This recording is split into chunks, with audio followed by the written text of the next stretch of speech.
The world experiences many kinds of disasters, which can generally be grouped into natural disasters and man-made disasters. Natural disasters include events like earthquakes, floods, tsunamis, cyclones, and landslides. Man-made disasters involve incidents such as fire hazards, industrial accidents, and transportation-related events. To understand the power and devastation of such events, consider the Shanxi earthquake of 1556 in China. This earthquake, estimated to have a magnitude of 8.0, tragically caused the deaths of around 100,000 people, showing just how much damage and loss of life earthquakes can bring. In the following explanation, we will focus specifically on learning about earthquakes. An earthquake is the sudden shaking of the Earth's crust due to the movement of tectonic plates. When these massive plates shift, energy is released in the form of seismic waves, which travel through the Earth. Scientists use the term earthquake for any event that generates these seismic waves. Interestingly, people in ancient China were recording earthquakes as far back as around 1831 BC, and more detailed records have been kept there since 780 BC. To understand earthquakes better, there are some important scientific words which scientists use. These include fault, a crack in the Earth's crust where rocks have moved; hypercenter or focus, the point underground where the earthquake starts; epicenter, the point on the Earth's surface directly above the hypercenter; seismic waves, the vibrations that travel through the Earth during an earthquake. There are different types like P waves, S waves, love waves, and Rayleigh waves. Seismology, the scientific study of earthquakes; seismograph, an instrument that records seismic waves; seismogram, the record produced by a seismograph; tectonic plates, the large pieces that make up the Earth's outer layer; plate boundaries, the areas where tectonic plates meet; magnitude, a measure of the energy released by an earthquake; intensity, a measure of how strongly an earthquake is felt and the damage it causes at a particular location; focal depth, how deep the earthquake occurs below the surface; aftershocks, smaller earthquakes that follow a larger one; foreshocks, smaller earthquakes that sometimes happen before a larger one; seismic movement, the shaking of the ground during an earthquake.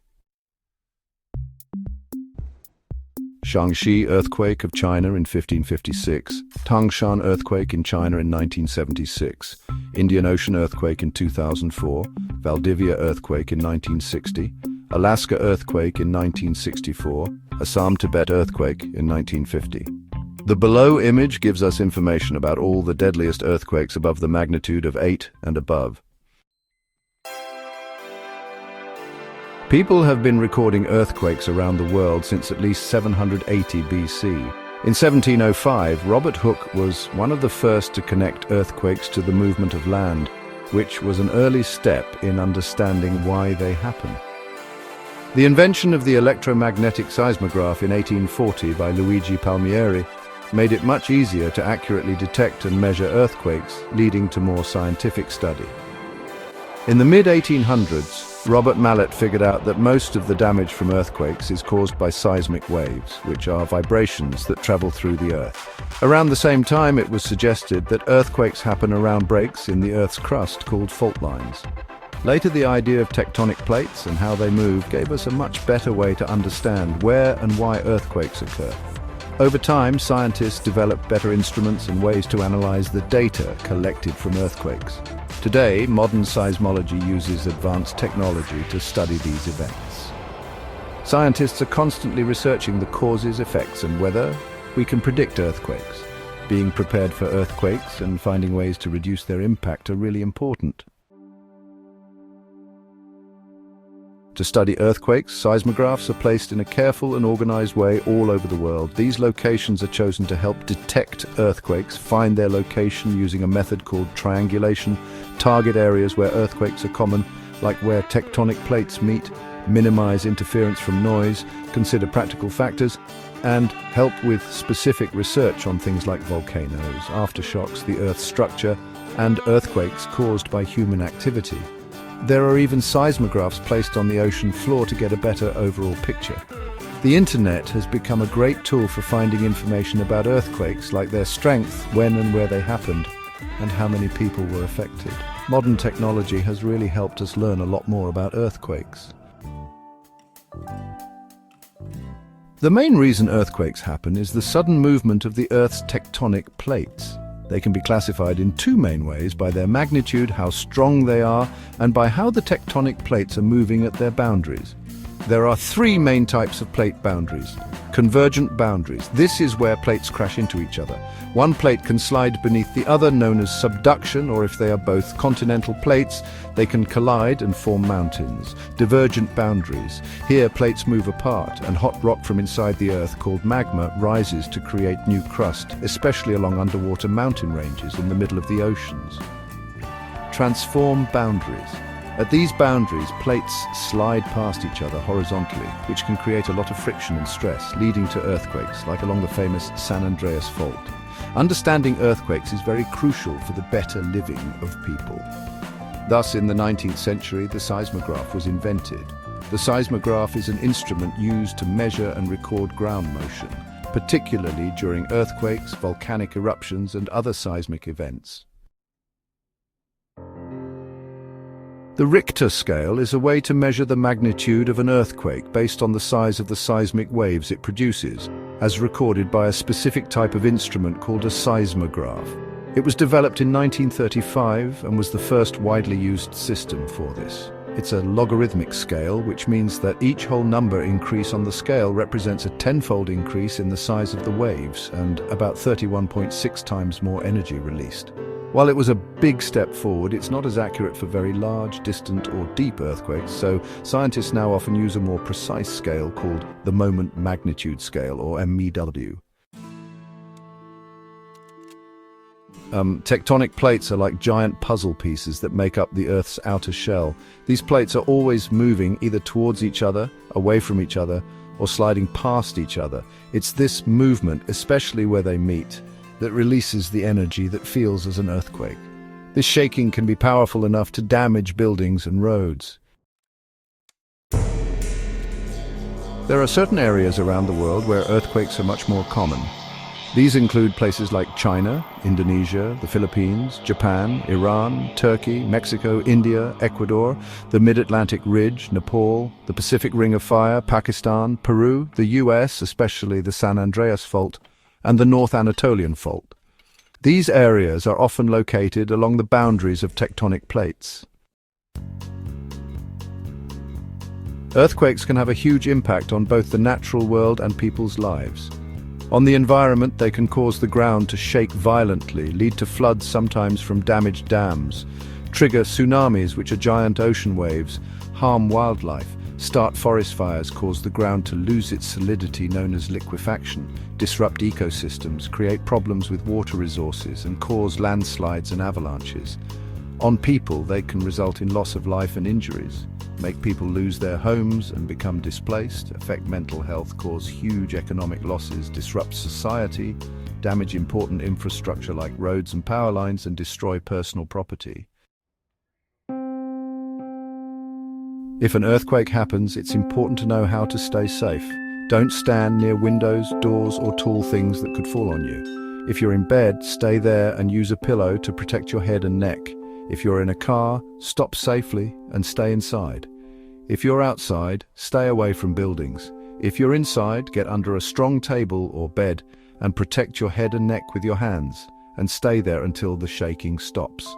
Always be aware that there might be aftershocks.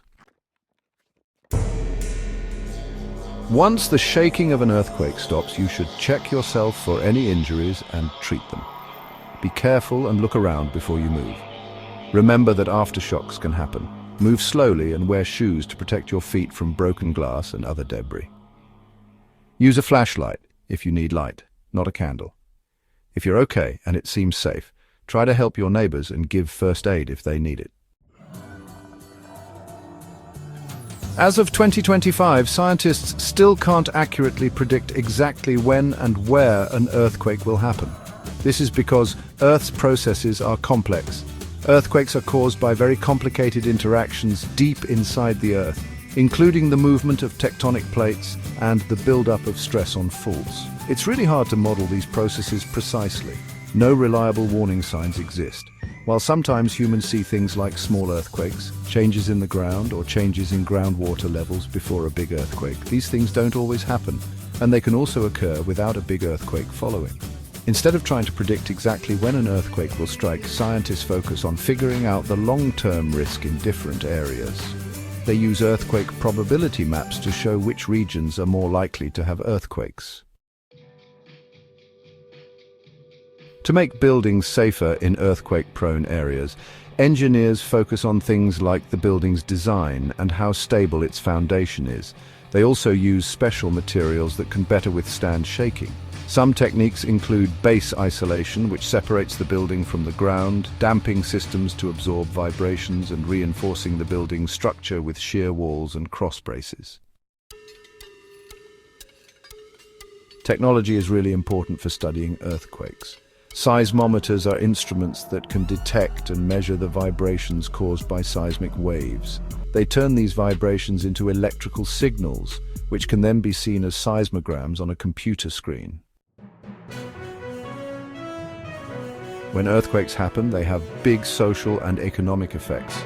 There's immediate damage to buildings and infrastructure, but there are also long-term impacts on people's jobs, health, and how society is structured.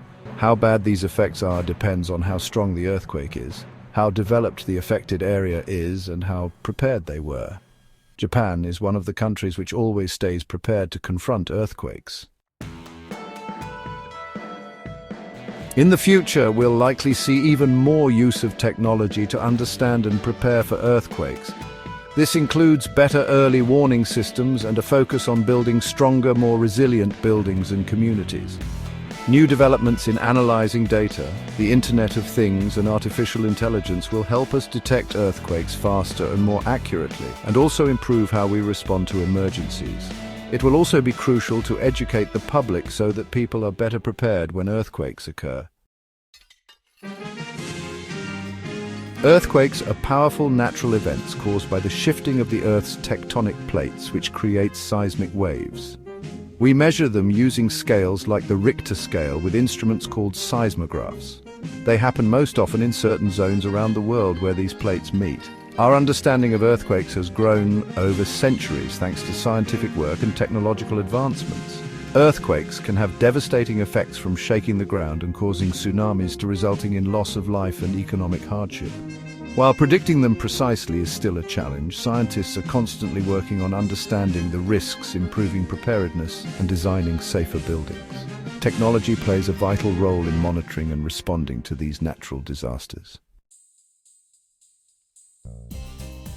https://www.iris.edu/hq/ tps://news.kalos.ka.gov/ tps://www.usgs.gov/ https://www.nps.gov/index.atm tps://n m.wikipedia.org/wiki/main_page https://network/https://unacademy.com/ https://opentextvc.k/ https://w.bigrents.com/ https://blog.ringfeeder.com/